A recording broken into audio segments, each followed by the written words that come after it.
தன்னோட ஆதாயத்துக்காக கோடிக்கணக்கில் சம்பளம் வாங்கறதுக்காக ஒரு நாள் முன்னாடியே போய் தங்குறாரு. அப்ப நீ வந்து மக்களுக்காக வந்தேன்னு சொன்னா எப்படி ஏத்துக்க முடியும்? நான் கேக்குறேன், சொல்லுங்க. ஆனா எல்லாருமே சொல்றாங்களா அவர் தான் சிஎம், அடுத்த சிஎம் நல்லா டான்ஸ் ஆடுறாரு சிஎம்ன்றாங்களே. யார் சொல்றாங்க? அவங்க ரசிகர்கள் எல்லாம் சொல்றாங்க. அவங்க ரசிகர் சொல்றாங்க, மக்கள் சொல்லணும்.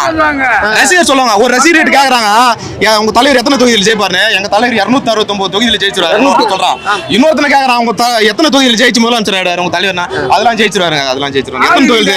30. எல்லாத்துலயும் விஜய் நிப்பாரு. 234 ஆகுதா? விஜய் நிப்பாரு 234. அவர்தான். ஆமா 234 சிஎம் அவர்தான். ஆமாங்க நிப்பாரு. ஆமா அவர்தான் சிஎம் ஆக போறாரு. இன்னும் 3 மாசம் சிஎம் ஆக போறாரு. ஆமா 30 தொகுதியில நின்று ஜெயிச்சு அவங்க தலைவர் சிஎம் ஆயிட்டு வரான். எத்தனை தொகுதி? 30 தொகுதி. 23 44 30 தொகுதி. அவர்தான் சிஎம். நான் என்ன சொல்றேன், அவங்க கட்சியில இருக்க சில பேருக்கு எத்தனை தமிழ்நாட்டுல எத்தனை தொகுதி இருக்குன்னு தெரியாது. விஜய்க்கு தெரியுமா? விஜய்க்கு தெரியல, அது நீங்க தான் கேட்கணும். அவர் மீடியா சஞ்சய் தானே கேள்வி கேட்பாங்க. மீடியாக்காரன் கேட்க தெரியும். இது வரைக்கும் கட்சி தொடங்கி 2 வருஷம் ஆயிடுச்சு. இது வரைக்கும் மீடியா சந்திக்க மாட்டாருங்க. சந்திச்சா மீடியாவை சந்திக்க மாட்டாரு. ஸ்டேஜ் போட்டு ஒரு 10,000 பேர் 20,000 பேர் வந்தாங்கன்னா தொண்டை அத்த கத்துவாரு. யாரும் கிடையாது. ஒரு குடியேற கூட பாத்துருவான் கேப்டன். 40 பேர் அவரு 40 பேர் சத்தோரியா இங்க ஓடியாண்டா பையனுக்கு எங்க கேப்டன் தூங்கி கேட்டா யாரு? எம்ஜிஆர் மேரி அவரு. ஆமா ஓடியாண்டா. அப்ப மாத்திரம் எங்க வந்தா? உச்ச நடிகருங்க. உச்ச நடிகர் அவர் சும்மா கிடையாது. உச்சம் அப்படி உச்சத்துல இருப்பாரு. கேப்டன் போட்ட பிச்சை நன்றின்னு ஒருத்தர் நினைக்கிறோம். அவர் நன்றி இல்லையா?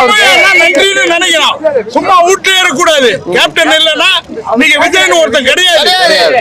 அவர் மறந்துட்டாரு. நன்றி இருக்கணும். அவங்க அப்பாவுக்கு இருக்குது, அவருக்கு இல்ல. புரியுதுங்களா? எஸ் சந்திரசேகருக்கு இருக்கு, அவருக்கு இல்ல. நன்றி கிடையாது. நன்றி இருந்தா நேரம் இங்க வந்து ஒரு ஓரமா நின்று போயிட்டு இருக்கணும். இல்ல இப்ப 2026ல சிஎம் ஆக போறேன்றாரு. அவர் எப்படி ஆவாருங்க? அவர் எப்படி ஆவாரு?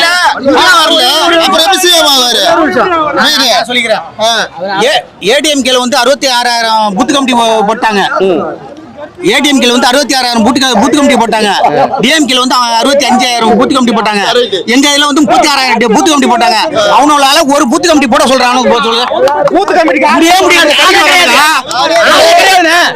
கட்சில டப்புனு எனக்கு என்ன கட்சில என்ன பண்ணுவீங்க? ஊசி போட முடியாது. அது யாரோட மோசமா சாம்பினாது. ஐயோ அந்த விஜய்ங்கிறது வந்து இங்க பாருங்க, விஜய்ங்கிறது வந்து என் கேப்டனோட வந்து நுனி காலு அந்த சுண்டு வரல இருக்குல்ல, அதுதான் நுனி சுண்டு வரல தான் விஜய்ங்கிறது.